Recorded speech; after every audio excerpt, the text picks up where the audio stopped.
xaaladda guud ee magaalada Hargeysa ee caasimadda Somaliland ayaa maanta kacsaneed waxaana ka bilowday dibadbaxyo ballaaran oo ay dhigayaan xubnaha xisbiyada qaranka ee ka soo horjeeda diktatoriga Muuse Biixi. Dibadbaxa ayaa waxaa hogaaminaya mas'uuliyiinta xisbiyada mucaaradka ee waddan iyo UCID waxaana kala qayb galayay dadweyne kala duwan oo taageerayaal ah. sidoo kale waxaa magaalada lagu arkayay ciidamada ka tirsan kuwa booliska Somaliland oo wada dhaqdhaqaaqyo ka dhan ah dibadbaxayaasha iyadoo rasaas adeegsanaya isla markaana la arkayay booliska oo jirdilaya haweenka.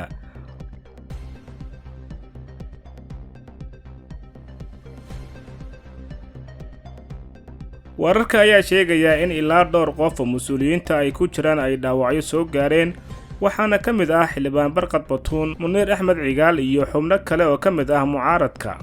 ciidamada ayaa sidoo kale awood ku dheehan cadowtinimo u isticmaashay shacabka ayagoo markaa kale eriyay dibadbaxayaasha oo ku qeylinaya erayo ka dhana Muuse Biixi.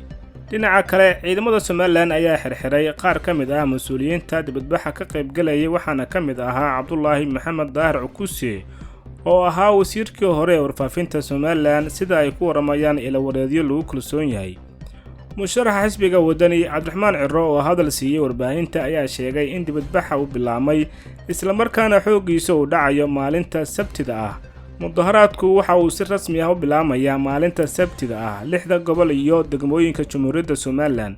saaka anaga oo doonayna inaan dadka siino wacyigelin ayaana loo adeegsaday xabadda nool, sunta gaaska, xarig iyo jirdil oo sharci darro iyo kaliistalisnimo ah ayuu yiri musharax madaxweyne Cabdiraxmaan Ciro. Somaliland ayaa waxaa ka taagan xiisad ka dhalatay doorashooyinka waxaana isku haya xisbiyada mucaaradka iyo sidoo kale xukuumadda Muuse Biixi Cabdi.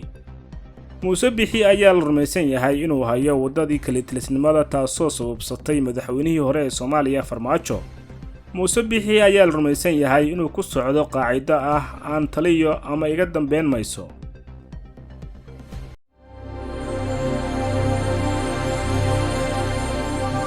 NTN TV